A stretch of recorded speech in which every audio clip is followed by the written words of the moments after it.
What's up, YouTube? Back at it again with some killer content. Today we got a 260 horsepower, 9-second, 2-liter, yes, 2-liter Harley, bigger than most cars these days. It's on a 100 shot of nitrous, carbon wheels, Brembo brakes, custom paint, full suspension, and it's still street ridden.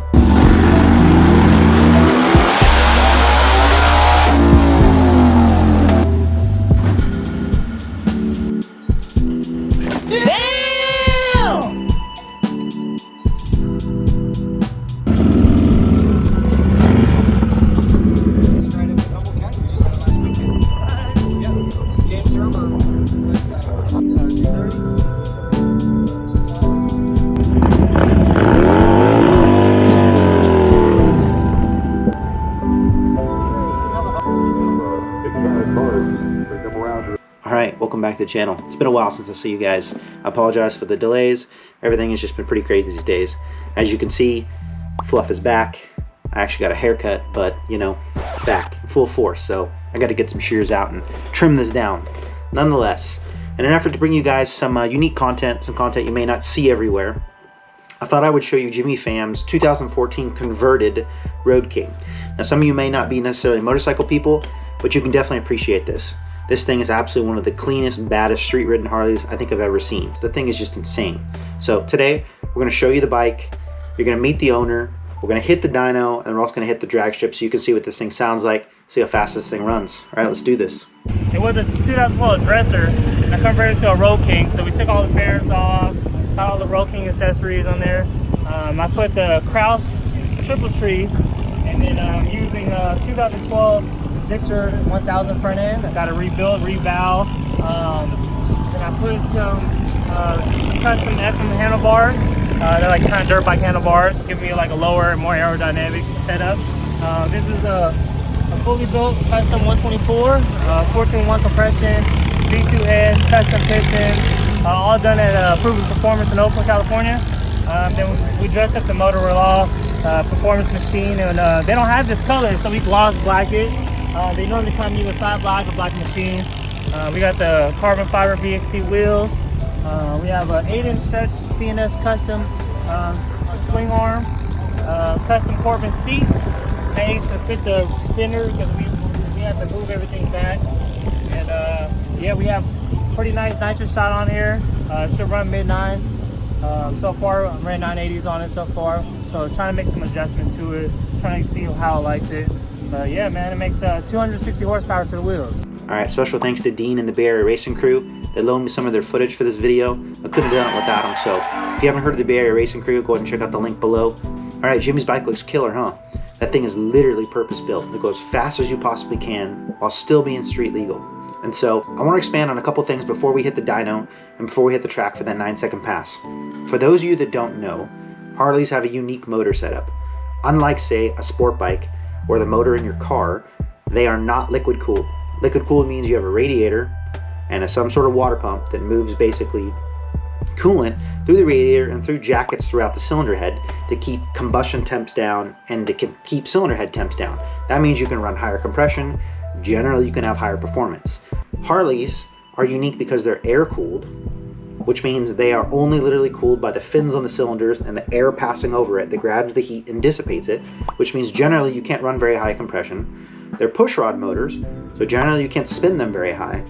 So in the past, the only way to really have a fast Harley was to basically make it huge, have big displacement. So there was aftermarket cases, all sorts of stuff that could punch the motor to 140 cubic inches or bigger. So Jimmy's is a combination of the old school way of making power on a Harley, which is to have a big motor, and a bunch of cutting edge technology. So unlike the new M8 motors, which is the brand new Harley motor, which is liquid cooled, this is a twin cam based air cooled motor. And so it's big. It's 2000 cc's, which is 2 liters or 124 cubic inches, however you want to measure it. So that's as big as most cars these days. The fact that it's running on E85 also makes it super unique because unlike the car world where E85 is pretty widely known as something that's great for power, likes a ton of timing, handles nitrous and boost great, E85 is not that popular in the motorcycle world. They haven't really captured how to tune it yet, until now. So Dean from Bay Area Racing, that I mentioned earlier, he also has a motorcycle shop. He's the tuner of Jimmy's bike, and the bike is tuned on E85. He's also tuning on methanol now. He's also managed to basically run 14:1 compression, which is super high compression on an air-cooled motor, and the fact that the bike is on 100 shot, which is a huge shot of nitrous. 100 shot is a considerable shot of nitrous on a car, so on a bike, that's a big shot. So the fact that you have E85, 100 shot of nitrous, and 14:1 compression, that's basically unheard of until recently, with people like Dean tuning these things on the edge. And the fact that basically this thing is held together after multiple passes, the fact that Jimmy rides it on the street, that's definitely a testament to this build. All right, enough yapping. Let's go ahead and hit the dyno and hit the track.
All right, pretty crazy when that nitrous hits. I can't only imagine what that bike feels like when you basically hit that 100 shot.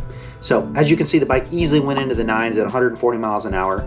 In subsequent visits to the track, Jamie figured out that if he geared it up a little bit more, the bike went even faster. I don't know if you could hear it, but he was running out of gear way at the top of 6 as he went through the traps. The bike has definitely gone faster since the making of this video. But anyways, let me know down below. Do you guys like content like this? Do you want to see more motorcycle content? I know I generally kind of tend to do muscle car stuff, but you know, I want to start kind of mixing the channel up, bringing a little bit of everything. Obviously, Mustangs tend to be my focus, but if this is something you guys like, something you guys appreciate, something a little bit different, I'll definitely do more of this sort of stuff. So please comment below. Let me know what you think.